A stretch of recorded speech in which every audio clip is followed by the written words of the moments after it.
오늘은 막벨라 굴을 사라 라는 제목으로 하나님의 말씀을 나누려고 합니다. 하나님이 갈대아 우르에 있던 아브라함을 부르셨습니다.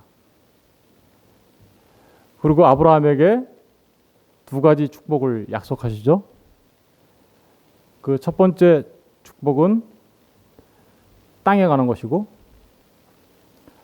두 번째 축복은 자손에 관한 것입니다.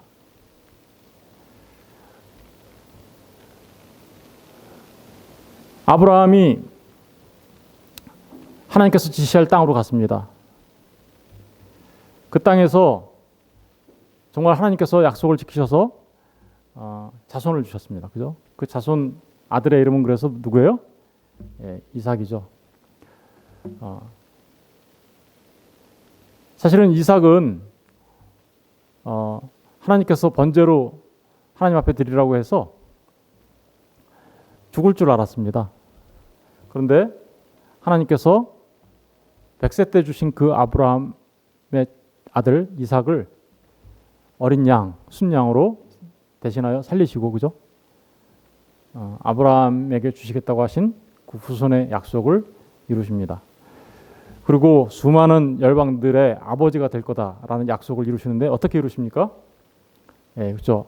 이삭의 아들로 누가 와요? 다윗이 오고, 다윗의 후손으로도 누가 와요? 우리 주 예수 그리스도를 통해서 이 땅에 이제 수많은 아브라함의 자손들이 탄생하게 되죠. 그렇게 하나님의 약속이 성취됩니다.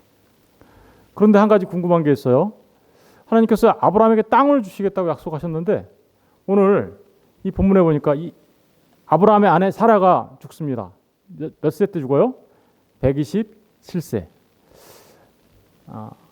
사라가 127세에 죽었다는 얘기는 지금 아브라함의 나이는 몇 살이라는 건가요? 137세. 그죠? 이삭은 몇 살인가요, 그러면? 이삭은 아브라함이 100세 때 났으니까 이제 37세가 됐겠죠. 그죠?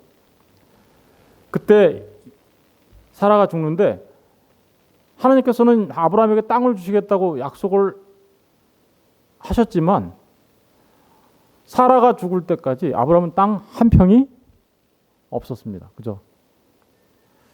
우리 창세기 12장에 가서 보실까요?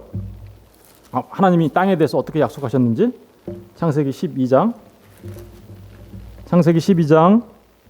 1절을 보세요.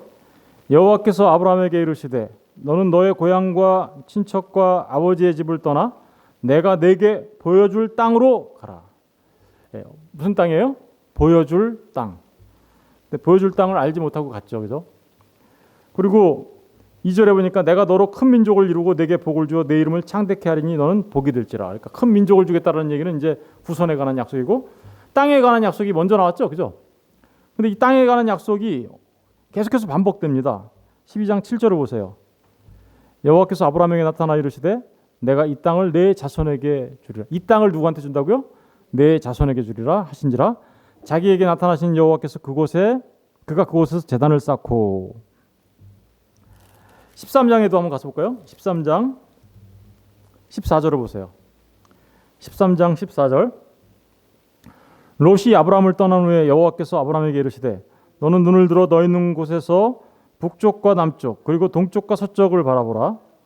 보이는 땅을 내가 너와 내 자손에게 주리니 영원히 이르리라. 여기 아까 12장 1절에서는 보여줄 땅이라고 표현되어 있는데 이번에는 뭐라고 되어 있어요? 보이는 땅. 그러니까 눈에 보이는 이 땅을 내가 너와 내 자손에게 줄 거다 이렇게 얘기하시죠. 땅에 대한 약속을 계속 하십니다. 15장에도 한번 가서 볼게요. 15장 18절을 보겠습니다. 그날에 여호와께서 아브라함과 더불어 언약을 세워 이르시되 내가 이 땅을 애굽 강에서부터 그 큰 강 유브라데까지 내 자손에게 주노니. 그러면서 이제 거기 겐 족속으로부터 시작해서 그 가나안 땅 7족속이 쭉 나오죠. 그러니까 이 땅을 누구한테 준다고요? 아브라함한테 준다고 하나님은 계속해서 이렇게 약속하셨어요. 그런데 지금 사라가 죽는 마당에 아브라함한테는 땅이 있어요, 없어요? 땅이 한 평도 없어요. 그죠? 땅이 있어야 요즘 사람들은 땅땅거리고 산다고 땅을 되게 좋아하는데, 그죠? 땅을 주시겠다고 약속하셨던 그 하나님께서 지금 아브라함이 137세가 됐고, 그러니까 75세에 불렀는데 137세가 됐다는 얘기는 거의 몇 년이 된 거예요. 37에서 75 빼면 거의 한 그 72년? 72년 맞나요? 그때까지 62년이에요? 네. 그때까지 땅을 안 주셨다는 얘기잖아요. 그죠? 그래서 지금 아내가 죽었는데 아내를 매장할 땅이 없어요. 도대체 어떻게 된 걸까요? 네. 아브라함이 정말 땅을 살 수 없었을까요? 그렇지 않아요. 아브라함은 굉장히 큰 부를 갖고 있었던 사람입니다. 하나님께서 축복해 주셔서. 아브라함이 힘이 없어서 그 땅을 쟁취해서 빼앗을 수 없었을까요? 그렇지 않아요. 아브라함은 이미 그 가나안 땅에서 일어난 가나안 1차 전쟁 때 어때요? 자신의 가소를 데리고 가서 붙잡혀간 롯을 전쟁에서 승리하고 구해올 정도로 막강한 힘을 갖고 있었던 사람이에요. 그는 얼마든지 그 자기가 머물러 있던 땅을 힘으로 탈취할 수도 있었고 또 돈을 주고 살 수도 있었습니다. 그런데도 불구하고 아브라함은 단 한 평의 땅도 소유하지 않았어요. 왜 그랬을까요? 하나님의 약속이 있었음에도 불구하고. 우리 주보 나눠드린 거 있죠? 주보를 잠깐 보시겠습니다. 주보 히브리서 11장 8절 한번 읽어볼게요. 히브리서 11장 8절. 믿음으로 아브라함은 부르심을 받았을 때 순종하여 장래 유업으로 받을 땅에 나아갈새 갈 바를 알지 못하고 나아갔으며 믿음으로 그가 이방의 땅에 있는 것 같이 약속의 땅에 거류하여 동일한 약속을 유업으로 함께 받은 이삭 및 야곱과 더불어 장막에 거하였으니. 그러니까 이방 땅에 있는 것 같이 약속의 땅에 거류하여 동일한 약속으로 유업을 함께 받을 이삭 및 야곱과 더불어 장막에 거하였다 이렇게 나오죠. 야곱하고도 같이 살았네요, 그죠? 손주하고도. 사실 이렇게 됩니다. 100세 때 아브라함이 이삭을 낳죠. 그 이삭이 40살에 장가를 가요. 누구한테 장가를 가냐면 리브가한테 장가를 가죠. 그런데 아들을 못 낳다가 60세가 돼서 아들을 낳습니다. 그러면 아브라함의 나이 몇 세예요? 160세죠. 160세 때 아브라함은 손자를 보는 거예요. 누구를 봤죠? 손자? 야곱과 에서를 보는 거죠. 그런데 아브라함이 175세에 죽어요. 그러면 야곱과 몇 년 같이 산 거예요? 15년. 그죠? 15년을 장막 속에서 같이 살았어요. 근데 장막에서 살았다고 하죠. 왜 장막에서 살았을까요? 집 짓고 살지. 그렇죠? 왜 그랬을까요? 예, 그들은 항상 나그네처럼 살았어요. 나그네처럼. 오늘 본문에도 23장 본문에도 보면 4절에 보면 나는 당신들 중에 나그네요 거류하는 자이니 당신들 중에서 내게 매장할 소유주를 주어 내가 나의 죽은 자를 내 앞에서 내어다가 장사하게 하시오. 여기 보니까 아브라함이 어떻게 살았대요? 이 땅에서 나그네요 거류자로 살았어요. 이 땅이 여기가 내가 정착하고 머물러 있을 곳이 아니다라고 생각한 거죠. 왜 그랬을까요? 10절에 나오죠. 히브리서 주보에 10절 히브리서 11장 10절 이는 그가 하나님이 계획하시고 지으실 터가 있는 성을 바랐습니다. 아브라함이 뭘 바랐대요? 하나님이 계획하시고, 다시 말하면 하나님이 설계하시고 이런 뜻이에요. 하나님이 설계하시고 지으실 터가 있는 성, 하나님께서 닦으신 터, 그 위에 세운 성, 그것을 바랬다. 뭘 바란 걸까요? 이게 요한계시록에 가면 이게 뭘로 나타납니까? 요한계시록에 가면 이게 거룩한 성 예루살렘으로 나타나는 거죠. 새하늘과 새 땅, 그죠? 새하늘과 새 땅에 거룩한 성 예루살렘으로 나타나는 거죠. 아브라함은 이 땅을 자신이 정착하고 거주해야 할 땅으로 여기지 않았어요. 그는 나그네처럼 살았어요. 그리고 그 나그네처럼 땅을 소유하지 않고 살았어요. 이유는 한 가지예요. 그는 하나님이 계획하신 그 터 위에 세워진 그 성을 바라다 본 것입니다. 15절도 보세요. 그들이 나온 바 본향을 생각하였다면 돌아갈 기회가 있으려니와. 그들이 나온 바 본향을 생각하였다면, 원래 여기서 말하는 본향은 어딜까요? 갈대아 우르를 말하는 거예요. 그러니까 그 갈대아 우르를 자기네 고향으로 생각하지 않았어요. 이런 뜻이에요. 갈대아 우르를 자기네 고향으로 생각하지 않았기 때문에 돌아가지 않았어요. 돌아갈 기회가 있었음에도 불구하고 어디를 본향으로 생각했어요? 16절에 나오죠. 그들이 이제는 더 나은 본향을 사모하니 곧 하늘에 있는 것이라. 이러므로 하나님이 그들의 하나님이라 일컬음 받으심을 부끄러워하지 아니하시고 그들을 위하여 한 성을 예비하셨느니라. 여러분, 더 나은 본향, 거기가 어디예요? 새하늘과 새 땅, 거룩한 성 예루살렘. 여기 지으실 터가 있는 성, 그러니까 무슨 이렇게 성처럼 생각하시는데 거룩한 성 예루살렘을 말하는 건데, 이 성이란 말이 시티, 도시라는 뜻이에요. 하늘의 도시. 그러니까 아브라함은 지금 가나안 땅에 와서 마치 나그네처럼 살았는데 왜 그랬냐면 이유가 딱 한 가지예요. 그것은 자신들의 본향이 여기가 아니다. 내 본향은 바로 그 하나님 나라, 새하늘과 새 땅. 그죠? 하나님께서 계획하신, 설계하신 하나님의 성, 거룩한 성 예루살렘을 바라다 보았기 때문에 아브라함은 그렇게 살아온 거예요. 그렇게 살아온 아브라함을 보고 사람들은 아브라함에 대해서 뭐라고 얘기했는지 알아요? 이렇게 얘기하죠. 6절에 보면 내 주여 들으소서, 당신은 우리 가운데 있는 하나님이 세우신 지도자이니라. 여러분, 사람들이 이렇게 이 땅을 거르빈과 나그네처럼 살아왔는 아브라함을 봤어요. 그리고 하나님 나라에 대한 소망으로 살아온 아브라함을 봤어요. 그래서 이 땅을 정착할, 내가 거주할 땅이라고 생각하지 않고 살아온 그 아브라함을 사람들이 보고 뭐라고 얘기하냐면 하나님이 세우신 뭐요? 지도자. 여러분, 저는 저와 여러분에게 이 아브라함의 축복이 있게 되길 주님의 이름으로 축원드립니다. 여러분, 저와 여러분이 바라봐야 될 것이 어디입니까?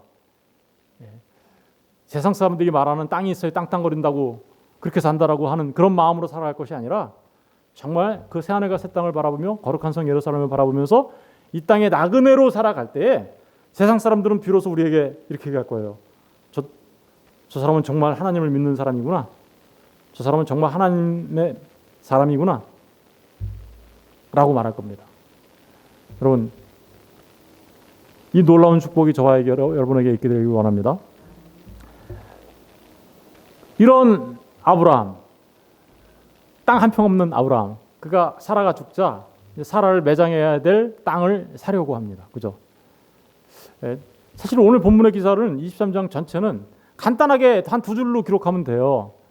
사라가 127세에 죽었다. 아브라함이 장사할 땅이 없어서 햇사람한테 땅을 사서 은 400세겔에 사서 그 막벨라 굴에 장사하였다. 이렇게 하면 끝이잖아요. 그죠? 그 내용 전체거든요, 이게 사실은. 그런데 이거 굉장히 길게 써놓고 있죠. 왜 그럴까요? 여기에 이제 굉장히 깊은 하나님의 진리가 숨겨져 있는 거죠. 우리가 오늘 그래서 그 부분을 공부하려고 하는 것입니다. 여러분, 여기 헷족속 한때 땅을 사려고 하죠. 아브라함이. 이 헷족속은 어떤 족속이냐면 가나안 7족속 중에 한 족속이긴 하지만 여러분들이 잘 알고 있는 역사 속에서 공부했던 족속이에요. 어떤 족속이냐면 철기 문화를 발전시켰던 족속이에요. 철기. 막강한 힘을 가졌겠죠. 철기를 발전시킨. 히타이트라고 들어보셨죠? 예, 바로 그 히타이트 족속을 헷 족속이라고 하는 거예요. 그 헷 족속한테 지금 아브라함이 뭐 하려고 하는 거예요? 땅을 살려고 하는 거예요. 아브라함이 땅을 살려고 하는데 그 헷 족속에 에브론이라는 사람이 갖고 있는 땅을 특별히 살려고 해요. 에브론. 이 에브론이라는 사람의 이름은 새끼 사슴이라는 그런 뜻인데, 이 사람이 갖고 있는 땅, 그 막벨라 밭이 있는 굴이 있는 땅이에요. 그 땅을 살려고 했더니 내가 우리 장사를 지내려고 하니까 그 땅을 좀 팔아라, 내가 살게라고 얘기했더니 에브론이 그냥 당신은 하나님의 지도자인데 우리 여기 헷 사람들이 당신이 쓰겠다면 막을 사람 아무도 없어요. 그러니까 말만 하세요. 그럼 우리가 땅 드릴게. 그러면서 그렇게 얘기합니다. 그러면서 이렇게 얘기하죠. 에브론이 내 땅 그거 그냥 쓰세요. 이렇게.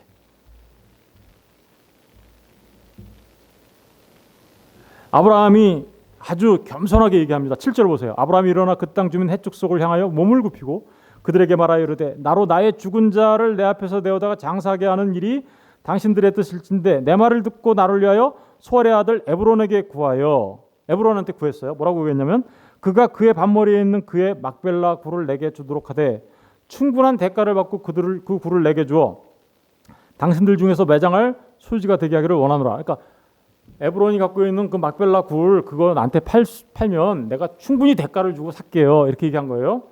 그랬더니 에브론이 뭐라고 그러나 보세요. 10절. 에브론이 해쪽 속 중에 앉아 있더니 그가 해쪽 속 곧 성문에 들어온 모든 자가 듣는 데서 아브라함에게 대답하여 이르되 내 주여 그리 마시고 내 말을 들으소서. 내가 그 밭을 당신에게 드리고 그 속의 굴도 내가 당신에게 드리되 내가 내 동족 앞에서 당신에게 드리오니 당신의 죽은 자를 장수하소서. 그러니까 에브론이 뭐래요? 그냥 내가 공짜로 줄게요. 이렇게 한 거죠. 그런데 아브라함이 절대로 공짜로 받지 않습니다. 그죠? 아브라함이 12절 보세요. 아브라함이 이에 그 땅의 백성 앞에서 몸을 굽히고 그 땅의 백성이 듣는 데서 에브론에게 말하여 이르되 당신이 합당히 여기면 청하건대 내 말을 들으시오. 내가 그 밭 값을 당신에게 주리니 당신은 내게서 어떻게요? 받으소서. 이렇게 얘기하죠. 내가 나의 죽은 자를 그렇게 하면 거기에 장사하겠습니다. 에브론이 사실은 이 거래의 귀재인 거예요. 이렇게 해놓고서는 돈을 다 받아요. 어떻게 받을까요? 에브론이 이렇게 얘기하죠. 15절. 내 주여 내 말을 들으소서. 땅값은 은 400세겔이나 값을 상 얘기했어요. 그죠? 예, 그것이 나와 당신 사이에 무슨 문제가 되리까? 당신의 죽은 자를 장사소. 아이고 뭐 400세겔이긴 한데 그냥 장사하세요. 이런 식으로 얘기한 거죠. 그죠? 그러니까 이거 무슨 얘기하는 거예요? 400세겔 달라는 거예요? 안 줘도 괜찮다는 거예요? 달라는 거예요. 이거. 그러니까 아브라함이 어떻게 해요? 16절. 아브라함이 에브론의 말을 따라 에브론이 해쪽 속에 듣는 데서 말한 대로 상인이 통용하는 은 400세겔을 달아 에브론에게 주었더니 은 400세겔을 줬어요. 그러니까 아브라함은 사실은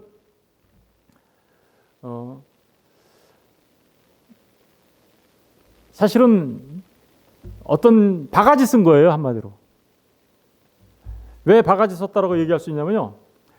예레미야서에 가서 보면 예레미야서 32장 9절에 가보면 거기 하나멜의 아나돗 밭을 사는 예레미야가 삽니다. 그런데 그때 하나멜의 아나돗 밭을 살 때 얼마 주고 샀냐면요. 은 17세겔 주고 샀어요. 그러니까 지금 이거 은 400세겔이면 그 밭이 크기가 어떤지 뭐 정확하게 비교할 수는 없지만 밭 하나 살려면 은 17세겔이면 사는 거예요. 그것도 아브라함의 시대보다 엄청 한 7, 800년 후에 일어난 일인데도 17세겔이면 사는 거예요. 그러니까 아브라함은 어떤 거예요? 한마디로 말하면 바가지 쓴 거죠. 다윗도 땅을 사요. 아라우라 타작마당을 사는데 그 타작마당을 다윗이 얼마에 주고 사냐면요. 은 50세겔에 사요. 근데 지금 은 400세겔에 이걸 샀다 그러면 엄청나게 비싼 대가를 치르고 사온 거예요. 그죠? 그리고 그 엄청나게 비싼 대가를 주고 그 땅을 사자 아브라함이 어떻게 합니까? 이제 17절. 그 마므레 앞 막발레에 있는 에브론의 밭 곧 그 밭과 거기에 속한 굴과 그 밭과 그 주위에 둘린 모든 나무가 성문에 들어온 모든 해쪽수기 보는 데서 아브라함의 소유로 확정된지라. 그러니까 이제 이거 오늘로 말하면 공증받은 거예요. 사람들 다 앞에서 돈 주고 사서 아브라함의 소유야 그러면서 확정지은 거예요. 마침내 아브라함에게 뭐가 생겼나요? 아이고 땅이 생겼네요. 그죠? 여러분 아브라함에게 땅을 약속하셨는데 하나님이 사라가 죽자 아브라함이 그 사라의 매장지가 될 땅을 은 400세겔에 삼으로써 아브라함은 마침내 가나안 땅에 뭘 받아요? 땅을 갖게 되는 거죠. 하나님의 약속이 이루어진 걸까요? 하나님의 약속이 이루어진 걸까요? 아닐까요? 여러분, 하나님의 약속이 이것으로 인하여 성취된 겁니다. 아니, 어떻게 땅 조그만 거 샀는데 어떻게 가나안 땅 다 주겠다고 한 하나님의 약속이 성취된 걸까요? 여러분, 아브라함이 바랬던 땅은 어느 땅이라고 그랬어요? 아까 아브라함이 바라봤던 본향은 어디라고 그랬어요? 아브라함에게 주시겠다고 한 하나님의 땅은 눈에 보이는 그 약속의 가나안 땅, 이거 말하는 거 아니었죠. 그것이 상징하는 바였죠. 가나안 땅이 상징하는 그거, 그죠? 그게 어디였어요? 새 하늘과 새 땅. 아브라함에게 주시겠다고 약속하신 것은 가나안 땅으로 상징되어진 새 하늘과 새 땅이었단 말입니다. 그 거룩한 성 예루살렘이 있는 곳, 그죠? 그러니까 가나안 땅을 지금 아브라함이 그 자그마한 밭에 구를 얻었네요. 그런데 그게 하나님의 약속이 성취된 거예요. 어떻게 성취됐을까요? 어떻게 원래는 저기 애굽에서부터 저 유브라데까지 그 땅을 다 주시겠다고 했죠. 사실은 이것들이 역사 속에서 이루어지긴 하죠. 400년 뒤에 출애굽한 이스라엘에 의해서 이 가나안 땅이 정복되죠. 여호수아에 의해서, 그죠? 그리고 그 땅이 점점 확대돼서 다윗과 솔로몬 시대에는 엄청난 땅을 갖게 되잖아요. 그 후손들이. 그러니까 문자적으로, 역사적으로 그게 성취가 됩니다. 역사적으로. 그런데 중요한 건 그 역사적으로, 문자적으로 성취되어진 그 땅이 진짜 하나님이 약속하셨던 그 땅이 아니라 그 땅이 상징했던 다른 거가 있었다라는 거죠. 그 땅이 상징했던 다른 거. 그게 뭐예요? 새 하늘과 새 땅. 그러면 지금 아브라함에게는 지금 그 가나안 땅 조그만 걸 샀는데 그것이 성취되어진 거예요. 왜 그럴까요? 그게 이제 19절, 18절, 20절에 나오는 중요한 말이에요. 19절, 그 후에 아브라함이 그 안에 사라를 가나안 땅 마므레 앞 막벨라 밭 굴에 장사하였더라. 아브라함이 그 밭을 샀어요, 그죠? 막벨라 굴이 있는 밭을 샀어요. 그리고 누구를 장사했어요? 거기에다가 자신의 아내 사라를 장사했어요. 여러분, 이 막벨라 굴의 아내를 장사하고 나서 누구도 여기에 장사되는지 아세요? 우리 창세기 35장 쭉 볼게요. 창세기 25장부터 볼게요. 25장 7절부터 볼게요. 아브라함의 향년이 175세라. 그의 나이가 높고 늙어서 기운이 다하여 죽어 자기 열조에게로 돌아가매 그의 아들들인 이삭과 이스마엘이 그를 마므레 앞 해쪽 속 소알의 아들 에브론의 밭에 있는 막벨라 굴에 장사하였으니. 아브라함이 어디에 장사돼요? 죽자. 똑같은 사라가 묻힌 곳에 막벨라 굴에 장사되죠. 에브론한테 산 그 밭에 사라가 장사되고 아브라함이 장사됐네요. 신랑과 신부가 함께 장사됐네요. 그죠? 창세기 35장 가서 보세요. 창세기 35장. 창세기 35장에 가서 보시면 27절, 28절 보세요. 야곱이 기럇 아르바에 마므레로 가로. 마므레 아시죠? 아까 마므레 막벨라 굴 가서 그의 아버지 이삭에게 이르렀더니 기럇 아르바는 곧 아브라함과 이삭이 거류하던 어디예요? 헤브론. 마므레 헤브론 같은 거죠. 이삭의 나이가 180세라. 이삭은 180세까지 살았네요. 그죠? 이삭이 나이가 많고 늙어 기운이 다음에 죽어 자기 열조에게로 돌아가니 그의 아들 에서와 같이 에서와 야곱이 그를 장사하였다. 어디다 장사한 거예요? 막벨라 굴에. 이삭도 막벨라 굴에 장사가 됐네요. 창세기 49장 가서 볼게요. 창세기 49장 29절부터 한번 볼게요.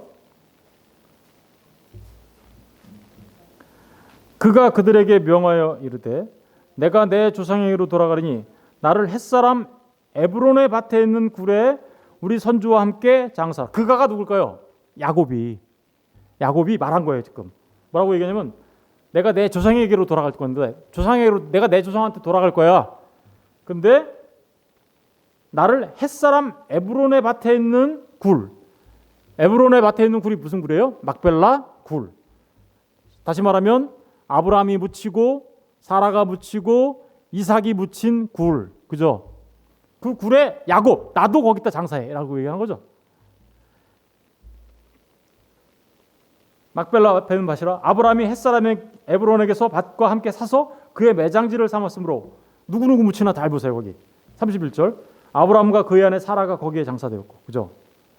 이삭과 그의 아내 리브가도 거기에 장사되었고 나도 레아를 그곳에서 장사하였노라.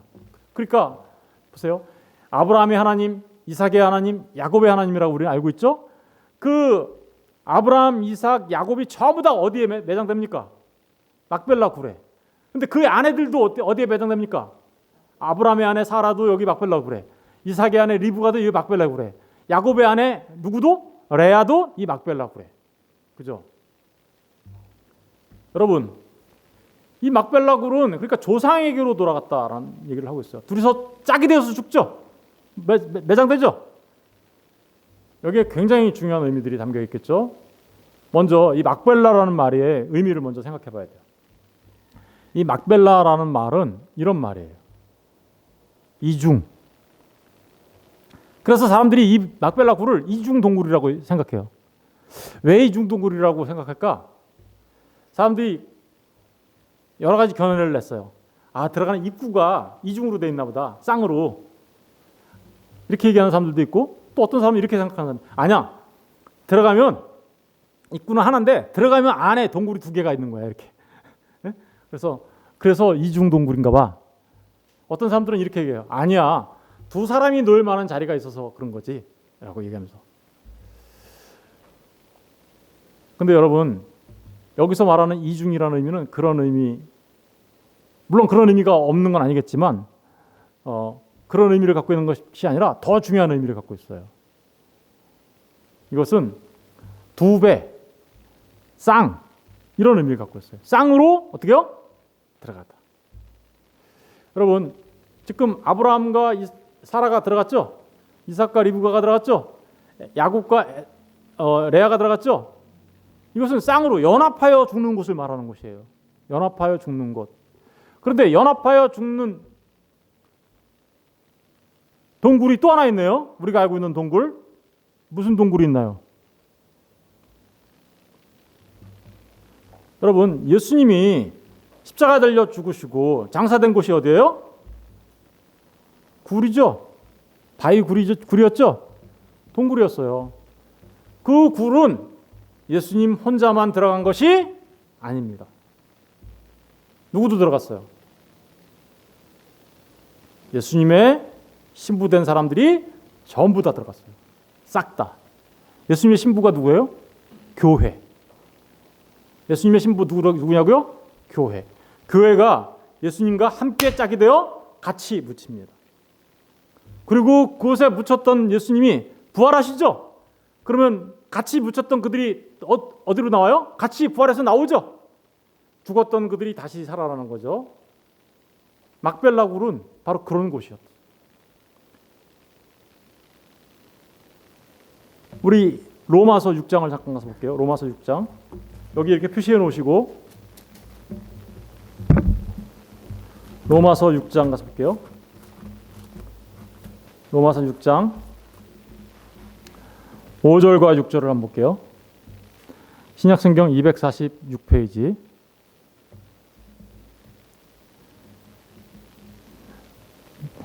만일 우리가 5절 6절 다 쓸게요. 시작.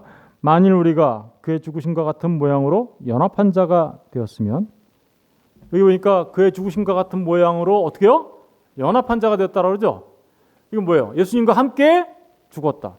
예수님이 십자가에 달려 죽을 때 우리도 함께 죽었고, 그리고 예수님이 십자가에 달려 죽을 때 함께 죽은 그들이 다시 예수님과 함께 어디에 장사되는 거예요? 무덤에 장사되고, 그렇게 되었으면 또한 그의 부활과 같은 모양으로 연합한 자도 되리라. 주님이 부활할 때 우리도 어떻게 한다고요? 같이 부활하는 자가. 6절 보세요. 우리가 알거니와 우리의 옛사람이 예수와 함께 십자가에 못 박힌 것은, 우리 옛사람이 예수와 함께 십자가에 못 박힌 것은 죄의 몸이 죽어 다시는 우리가 죄의 종노릇 하지 아니하려 함이니 이는 죽은 자가 죄에서 벗어나 의롭다 하심을 얻었습니다. 만일 우리가 그리스도와 함께 죽었으면 또한 그와 함께 살 줄을 믿노니 이는 그리스도께서 죽은 자 가운데서 살아나셨음에 다시 죽지 아니하시고 사망이 다시 그를 주장하지 못할 줄을 알미로다. 여러분, 지금 여기 보니까 함께 죽고 함께 사는 모습이 계속 나오는 거죠. 이게 어디서 일어난 일이에요? 구울에서 주님이 장사된 그곳에서 일어난 일이에요. 그러니까 다시 말하면 아브라함이 사라를 땅을 사서 매장을 했는데 그 땅을 받게 되죠. 그 땅은 이제 뭘 말하는 걸까요? 가나안 땅, 약속의 땅을 말하는 건데 그 약속의 땅은 바로 주님과 함께 죽고 살아난 자들이 받는 그거, 그 하늘과 새 땅, 그걸 말하는 거죠. 아브라함은요, 그러니까 진짜 받아야 될 그 땅을 받게 된 거야. 그 땅이라는 게 뭐예요? 마태복음에 와서 보면 온유한 자는 복이 있나니 땅을 기업으로 받을 거라 이렇게 하죠. 그 땅을 기업으로 받는다는 얘기가 뭐예요?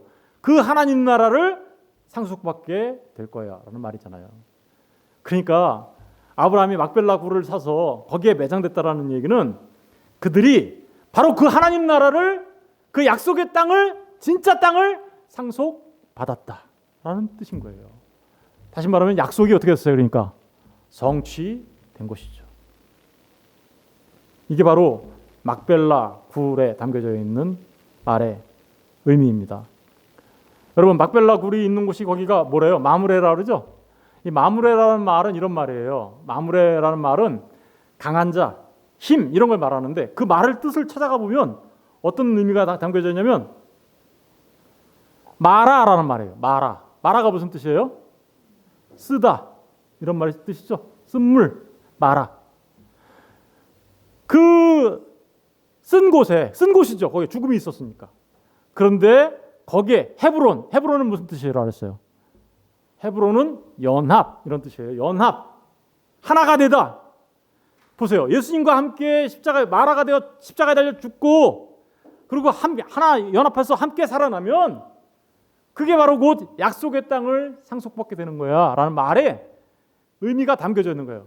그러니까 여기 쓰여지는 마므레, 막벨라, 헤브론 이 말은 전부 다 예수님께서 장사되었던 그 동굴을 상징하고 있고 거기서 부활하시고 나오신 예수 그리스도를 말하고 있는 거예요. 전부 다. 그 주님과 함께 죽고 주님과 함께 부활한 자들이야말로 진짜 약속의 땅을 상속받은 자들이다 라는 것을 우리에게 말해주고 있는 것이죠. 더 놀라운 거는요, 이 이스라엘의 전승에 따르면 이 막벨라 굴을 그들은 이렇게 알고 있어요. 에덴으로 가는 문. 맞죠? 그러니까 그렇죠. 예수 그리스도와 함께 십자가에 달려 죽고 장사되어 부활한 자들이 어디로 가요? 진짜 에덴으로 가죠. 에덴으로 가는 문. 그런 전승이 있어요.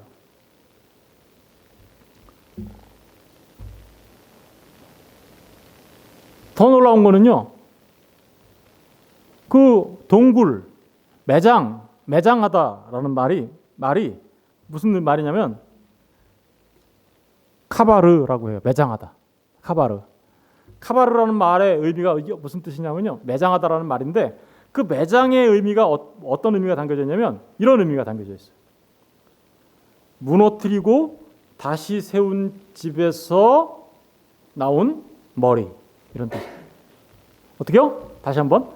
매장이라는 말이, 매장하다, 장사 지내다라는 말이 무너지고 다시 세운 집에서 나온 머리. 여러분, 무너지고 다시 세운 집에서 나온 머리가 누구세요? 무너지고 다시 세운 집은 뭔데요? 그러면 교회를 말하는 거예요. 왜요? 예수님이 이렇게 얘기하죠. 예루살렘 성전을 보고 저거 무너뜨려라. 내가 3일 만에 다시 세울게. 이렇게 얘기하죠. 그러면 예수님께서 저 성전, 옛 성전 무너뜨리면 내가 3일 만에 다시 세우겠다라고 말씀하신 건 뭘 말하는 거였어요? 예수님의 십자가의 죽음과 부활을 말하는 거였잖아요. 예수님이 십자가에 달려 죽으시면 옛 성전이 무너지는 거고, 그리고 부활하시면 어떻게요? 새 집이 생기는 거죠. 예수님의 십자가의 죽으심과 부활을 통하여 새롭게 탄생된 집들이 있어요. 그 집은 누군가요? 교회를 말하는 거죠. 근데 그 교회의 머리가 누구래요? 예수 그리스도잖아요. 매장이라는 말 안에, 카바르라는 말 안에 그런 말이 들어가 있다고요. 우리 창세기 23장으로 다시 돌아가 보세요. 23장으로 다시 돌아가면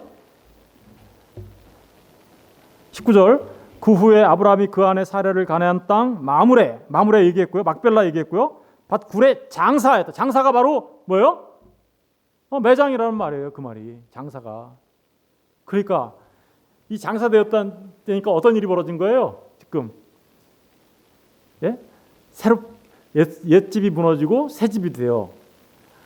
그 머리 대신 예수 그리스도와 함께 연합하여 있는 자들, 그들이 바로 새 하늘과 새 땅을 상속받는 자들이야.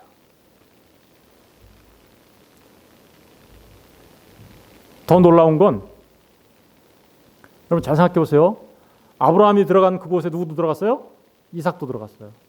이삭이 들어간 그곳에 누구도 들어갔어요? 야곱도 들어갔어요. 이들을 이렇게 들어가면 우린 뭐라 그래요? 조상에게 돌아갔다라고 얘기해요. 조상이 어떤 누구? 믿음의 조상? 누구한테 돌아갔던 거예요? 아브라함. 그래서 우리는 이런 말을 쓰죠. 아브라함의 품. 아브라함의 품이란 말을 쓰죠. 아브라함의 품이란 말은 언제 나왔나요? 누가복음 16장에 가서 보면 이런 말이 나오죠. 부자와 나사로가 있어요. 나사로는 어디에 있나요? 아브라함의 품에 있고, 부자는 어디 있나요? 지옥에 있어요. 너무 갈증이 나서 물 한 방울만 달라고 간절히 이렇게 하고 있죠. 부자가 지옥에서. 그런데 아브라함의 품에는 누가 있다고요? 나사로가 있어요. 여러분, 이 무덤은 뭘 말하는 걸까요? 아브라함의 품. 조상에게로 돌아갔다라는 얘기는 아브라함에게로 돌아갔다는 얘기. 저와 여러분 믿음의 사람들이 돌아가셨어. 그러면 누구의 품으로 돌아간 거예요? 우리 조상, 믿음의 조상 아브라함의 품. 거기는 어딘가요? 그런데 주님이 오른편 강도에게 얘기했죠. 너는 오늘 밤 나와 함께 낙원에 이르리라. 낙원이 바로 다른 말로 뭐로 표현하는 거예요? 아브라함의 품. 여러분, 지금 막벨라 굴을 사서 거기에 장사했어요. 무슨 얘기예요? 여기가 바로 하나님 나라 낙원을 상속받는 문이야. 그렇죠? 엄청나게 놀라운 비밀이 여기 숨겨져 있는 거죠. 그런데 20절을 보세요. 이제 이와 같이 그 밭과 거기에 속한 굴이 해족서로부터 아브라함이 매장할 소유지로 어떻게요? 뭐 됐대요?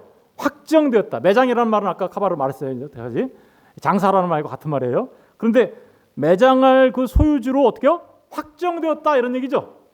여러분, 이 확정되다라는 말이 무슨 말이냐면 여러분이 잘 아는 말이에요. 쿰이라는 뜻이에요. 쿰이 무슨 뜻인가요? 여러분, 달리다 쿰 하죠? 달리다 쿰 무슨 뜻이에요? 소녀야 일어나. 소녀가 일어났다는 얘기는 무슨 뜻인가요? 소녀가 죽었었죠? 죽었는데 그가 일어났다는 얘기는 뭐예요? 죽음에서 어떻게요? 일어섰다. 에게이로 일어선 거예요. 뭘 말하는 거예요? 죽었다가 다시 부활하는 거예요. 이게 확정되었다라는 말이 바로 쿰이라는 말이에요. 다시 말하면 이 무덤은, 이 막벨라 무덤은 주님과 함께 죽고 부활하는 곳이야. 부활. 아브라함에게는 부활 신앙이 있었죠. 그죠? 그렇죠. 그러니까 아브라함이 이삭을 바치잖아요. 번제로. 하나님 종들한테 얘기하잖아요. 내가 저기 갔다가 이삭과 내가 함께 다시 올 거야. 왜요? 아브라함은 이삭이 죽어도 하나님께서 이삭을 다시 살리실 줄 믿었죠. 그 믿음을 갖고 있는 아브라함이 지금 사라를 장사하면서 어떻게 하고 있어요? 사라는 다시 사는 거야. 부활하는 거야. 진짜 약속의 땅을 상속받는 거예요. 라고 우리에게 말하고 있는 것입니다. 그렇죠? 여러분, 이 밭을 사야 되겠습니까? 안 사야 되겠습니까? 당연히 사야 되겠죠. 그죠? 왜요? 거룩한 성 예루살렘, 새하늘과 새 땅, 약속의 땅을 상속받는 길이잖아요. 막벨라 굴을 사야 되겠죠. 막벨라 굴은 밭에 감춰진 보화입니다. 보화예요. 막벨라 굴은 뭐라고요? 밭에 감춰진 보화. 누구를 말하는 거예요? 보화. 우리 주 예수 그리스도를 말하는 거죠. 십자가와 부활 말하는 거죠. 그 밭에 감춰진 보화를 발견한 사람들은 어떻게 한대요? 오늘 주보를 보세요. 주보 마태복음 13장 44절 46절. 13장 44절 46절을 보세요. 다 같이 한번 읽어볼게요. 시작. 천국은 마치 밭에 감추인 보화와 같으니 사람이 이를 발견한 후 숨겨두고 기뻐하며 돌아가서 자기의 소유를 다 팔아 그 밭을 사느니라. 또 천국은 마치 좋은 진주를 구하는 장사와 같으니 극히 값진 진주 하나를 발견하며 가서 자기의 진주를 다 팔아 그 진주를 사느니라. 보세요. 밭에 감추인 보화를 발견한 사람은 자기의 소유를 다 팔아 그 밭을 산다. 진주를 구하는 장사꾼도 그 진주를 발견하면 자기가 갖고 있는 모든 것을 다 팔아 그것을 산다. 그러니까 이 막벨라 굴은 바로 밭에 감추인 보화였으며 바로 진주였던 거죠. 그죠? 진주. 사야 돼요, 안 사야 돼요? 사야 되는 거죠. 아브라함이 그래서 어떻게 했어요? 은 400세겔을 주고 사는 겁니다. 바가지 썼다고 억울하다고요? 아니요. 영원한 하나님 나라를 상속받는데 여러분, 저와 여러분이 어떤 삶을 살아야 되겠습니까? 바로 그 막벨라 굴을 사는 삶을 살아야 하는 것이죠. 그렇죠? 은 400세겔로 아브라함은 샀어요. 은 400세겔은 뭘 말하는 걸까요? 은은 거래를 상징해요. 거래를 상징해요. 그래서 예수님이 팔릴 때도 어떻게 팔렸어요? 은 30세겔로 팔렸죠. 은. 그런데 이 막벨라 굴을 살 때 아브라함이 몇 세겔에 샀대요? 400세겔에 샀다 그러죠. 400은 도대체 뭘 말하는 걸까? 400세겔은 도대체 뭘 말하는 걸까? 어떤 사람들은 이렇게 얘기합니다. 400은 이스라엘 백성들이 애굽의 포로가 되었다가 400년 만에 다시 돌아와 이 땅을 차지하게 되는 것을 예표적으로, 상징적으로 알려주는 거야 라고 말하죠. 의미가 있죠. 그죠? 사실은 이스라엘 백성들이 애굽에서 몇 년 동안 종살이 합니까? 400년 동안 종살이 하다가 가나안 땅을 와서 정복하죠. 바로 그 얘기를 하는 거야 라고 얘기하는 사람이 있습니다. 예, 참 은혜가 되고 사실은 하나님께서는 반드시 그 땅을 너와 내 자손에게 주시겠다고 하신 그 약속을 반드시 성취하신다라는 의미가 400이라는 말 안에 담겨져 있죠. 그러니까 그죠? 400이라는 말 안에 담겨져 있어요. 그런데 또 다른 분들은 이렇게 얘기하는 분들이 많이 있어요. 4가 상징하는 바가 굉장히 중요하다. 사실은 에덴에 흐르는 강물도 몇 개예요? 4개. 그 강물은 전부 다 성령을 상징하죠. 생수와 같이 흘러나는 생명수, 누굴 말하나? 성령을 상징하잖아요. 그 강물이 흐르는 곳에 뭐가 있어요? 보석이 막 있죠. 다 보석. 성령이 있는 곳에 뭐가 있어요?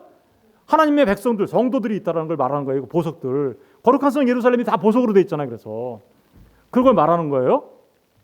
그러니까 그 교회, 천국에 가면 보석으로 돼 있고 황금길로 돼 있고 이런 얘기들이 문자 그대로의 의미가 아니라 전부 다 하나님 앞에 귀한 보석 같은 하나님의 백성들을 말하는 거예요.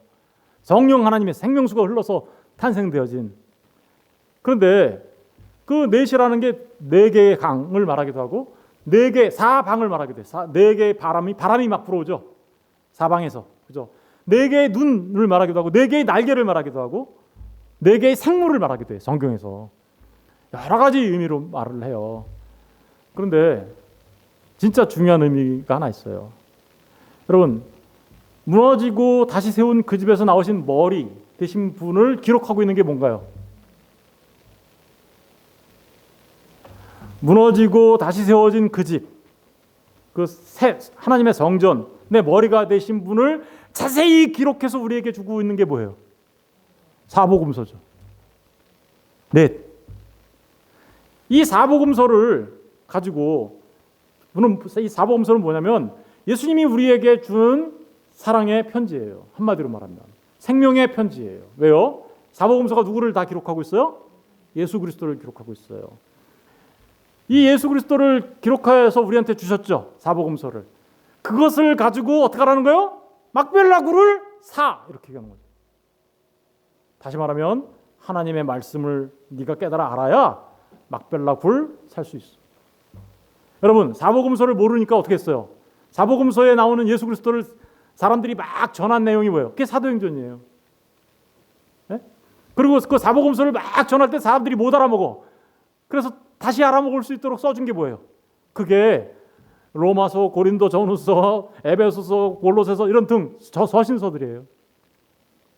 서신서들은 다 뭐를 설명하고 있는 거예요? 사복음서를 설명하고 있는 거예요. 그리고 그 사복음서를 우리에게 보내주신 교회의 머리 되신 분이 다시 온다라고 기록하고 있는 게 뭐예요? 요한계시록이에요. 누구를 다 얘기하고 있나요? 성경은요, 예수님만 얘기해요. 넷으로 막벨라굴 사. 뭘로 사야 돼요? 말씀으로. 구약성경도 마찬가지예요. 구약성경 창세기는요, 성경 전체의 서론이에요. 그리고 4개의 복음서에 해당되는 출애굽기, 레위기, 민수기, 신명기가 있어요. 그래서 모세오경이라고 하죠. 모세오경을 역사적으로 설명하고 있는 게 뭐예요? 여호수아부터 시작해서 열왕기, 역대상 이렇게 쭉 설명하고 있는 거예요. 그리고 선지자들이 와서 그 모든 것들을 설명해 주고 있는 거예요. 뭐를? 4개를. 여러분, 막벨라굴을 사야 되죠. 어떻게 사요? 여러분들은 날마다 막벨라굴을 사셔야 돼요. 좀 바가지 쓰셔도 돼요. 바가지 쓰세요. 왜 그럴까요? 하나님 나라를 상속받게 될 것이기 때문에 그렇습니다. 더더구나 그 바가지는 어떤 바가지인지 아세요? 여러분, 예수님과 함께 연합한다 그랬죠? 아까 헤브론. 그죠? 막벨라는 연합하는 곳이에요.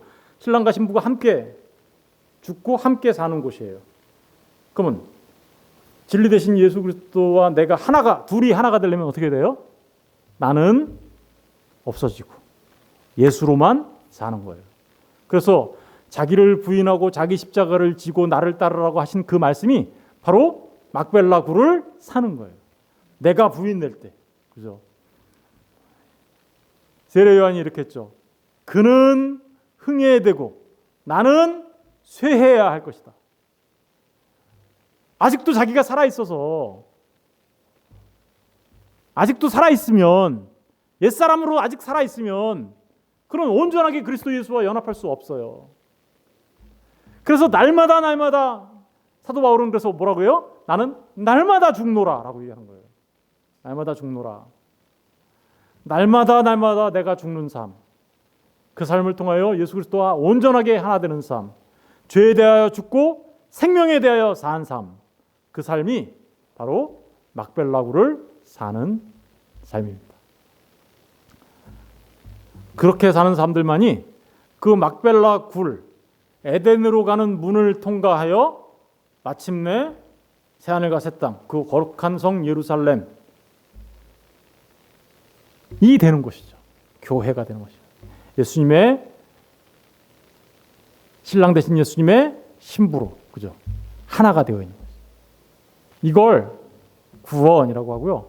그걸 약속의 땅을 받았다라고 말하는 것입니다. 여러분, 말씀을 맺습니다. 막벨라굴을 사십시오. 여러분의 시간과 여러분의 능력과 힘과 여러분이 갖고 있는 것들을 다 팔아 그 밭에 감춰져 있는 그 보화를 사십시오.